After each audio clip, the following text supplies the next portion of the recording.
हाय, मैं हूँ डिम्पल और आप सुन रहे हैं नफरत भरी मोहब्बत। आइए जानते हैं इस कहानी में क्या हुआ। आदि अब फोन पर बात करते हुए उस ओर आया। यह सब देखकर उसके हाथ से फोन फिसलकर गिर गया। वो उसकी ओर भागा। रितिका, वो चीखता हुआ उसके पास जा पहुंचा। रितिका भी आग देखकर डर गई। दुपट्टा पिनअप होने की वजह से निकल नहीं रहा था, तो आदि ने एक झटके से उसे खींचकर अलग कर दिया। जमीन पर फेंककर वो उसमें लगी आग बुझाने की कोशिश करने लगा। रितिका का तो समझ ही नहीं आया अचानक ये कैसे हो गया। पागल हो क्या तुम? ध्यान कहाँ था? वह उसे डांटते हुए उसके करीब आया। वो मैं पता नहीं कैसे। वो बोल रही थी कि कल्याणी जी उनके पास आते हुए बोली, बेटा ठीक हो ना? तो उसने हाँ में गर्दन हिलाई। ध्यान उसका अभी भी कहीं और ही था। आदि उसे एक नज़र देकर अब वहां से निकला। पापी आइए बाहर। कुणाल उसे बाहर हॉल में ले आया। सोफे पर बैठा कर पानी देते हुए बोला, पापी आपको कहीं जली तो नहीं? उसने पूछा तो वो फिर से गर्दन हिला गई। हाथ अब भी कांप रहा था जो उसने पानी लेने के लिए बढ़ाया था। कुणाल अब उसे खुद ही पानी पिलाने लगा। वो एक सांस में ही पूरा पानी पी गई। यहाँ होते हुए भी शायद कहीं और ही थी वो। कल्याणी जी ने पास बैठकर अब उसे सीने से लगाया तो वो उन्हें कसकर पकड़ चुकी थी और रितिका का सर सहलाने लगी। माँ, मैंने जानबूझकर नहीं किया था, सच में मुझे नहीं पता था, वो बोली। हाँ बेटा, कोई बात नहीं, हम जानते हैं आपकी गलती नहीं थी। उनकी बात सुनकर उसके चेहरे पर कुछ राहत भरे भाव आए थे। आदि की नजरें उस पर से हटी नहीं थी। कुछ तो अजीब था। वो यही सोच रहा था। जिस तरह से वो बोल रही थी कुछ तो था। वो यही सब सोच रहा था कि उसका फोन रिंग हुआ। वो उठाते हुए साइड में चला गया। यश रक्षित। फोन उठाते ही वो बोला, बॉस आज नए प्रोजेक्ट का शूट शुरू होने वाला है। आपको सेट पर वो अपनी बात पूरी करता उससे पहले ही वो बोला, मैं कुछ लेट पहुंचूंगा, तुम उन्हें स्टार्ट करने का बोल दो, मैं बाद में ज्वाइन करूंगा। Okay boss. और नई मूवी के लिए फीमेल लीड का ऑडिशन होना है कल।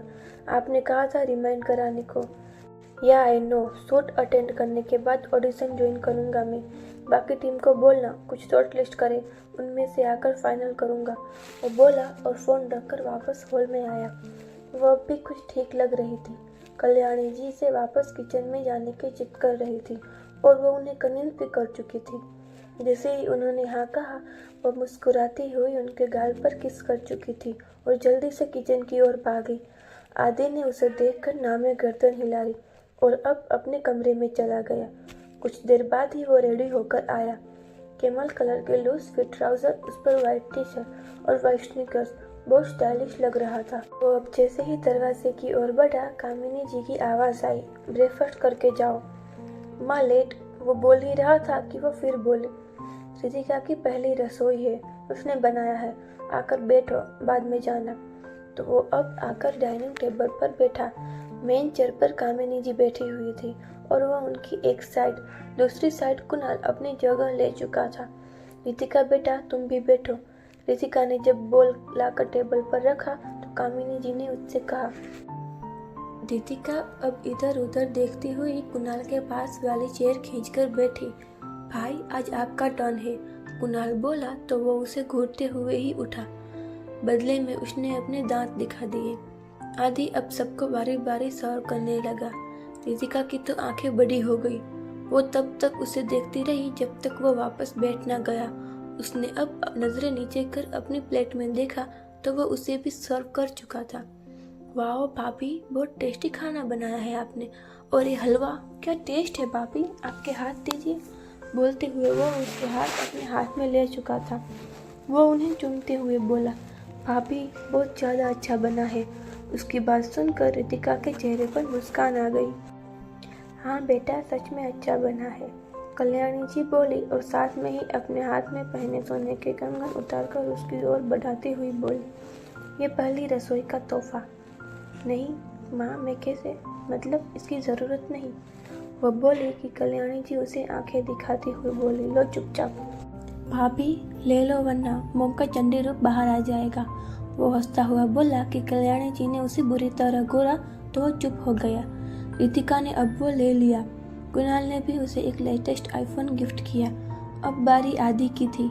कल्याणी जी उसे कुछ कहने को हुई कि उसका फ़ोन बजा तो वो फ़ोन उठाता हुआ जल्दबाजी में निकल गया। ये लड़का और इसका काम, कल्याणी जी बोली।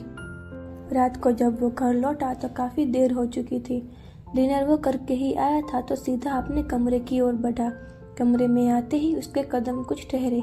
वो बेड पर सिकुड़ कर सोई हुई थी। शायद ठंड लग रही थी और ब्लैंकेट भी नीचे पड़ा था। उसके कदम एकाएक ही उस ओर बढ़े। जमीन पर से ब्लैंकेट उठाकर उसने वह उसे उठाया। सोते हुए बहुत प्यारी लग रही थी। नजरें कुछ पल उस पर ठहरी और फिर सर झटकता हुआ वो वॉशरूम में जा घुसा। कुछ वक्त बाद जब वो बाहर आया, फ्रेश लग रहा था। गर्म पानी से नहाने की वजह से चेहरा हल्का गुलाबी हो गया था। थकान तो थी, फिर भी काम कुछ ज़्यादा ही बढ़ गया था। इन दिनों वो अब लैपटॉप लेकर सोफे पर बैठ गया। अपने काम में लगा ही था कि रितिका के चिल्लाने की आवाज़ आई। वह उठता हुआ बेड पर आया। उसे देखते ही वह उससे लिपट गई। मैंने कुछ नहीं किया, जानबूझकर रही, मैंने नहीं। वो पैनिक हो रही थी, शायद बुरा सपना देखा था। सब ठीक है, रिलैक्स, वो उसके सर पर हाथ फेरते हुए बोला। वो अब भी पैनिक कर रही थी। कुछ देर ऐसे ही वो उसका सर सहलाता रहा। उसकी करीबी से अपने दिल में मची हलचल वो महसूस कर पा रहा था। कुछ पल बाद जब वो शांत हुई तो उसने उसे खुद से दूर किया और बेड पर वापस ठीक से सुलाया। वो उठने को हुआ ही कि कुछ खिंचाव महसूस हुआ। वो उसकी टी शर्ट का कोना अपनी मुट्ठी में भेज चुकी थी। उसने उसे छुड़ाने के लिए अपना हाथ आगे किया, फिर कुछ सोचकर रुक गया। वो भी अब उसके पास कुछ दूरी पर लेट गया। उसकी टी शर्ट अब भी रितिका ने पकड़ रखी थी। अगली सुबह रितिका की नींद पहले खुली। आंखें खोलते ही अपने ठीक सामने आदित्य का चेहरा दिखा। उसे इतना पास देखकर वो जोर से चीखी। अगर आपको ये कहानी पसंद आ रही है तो चैनल को लाइक, शेयर और सब्सक्राइब ज़रूर कीजिए। Thank you.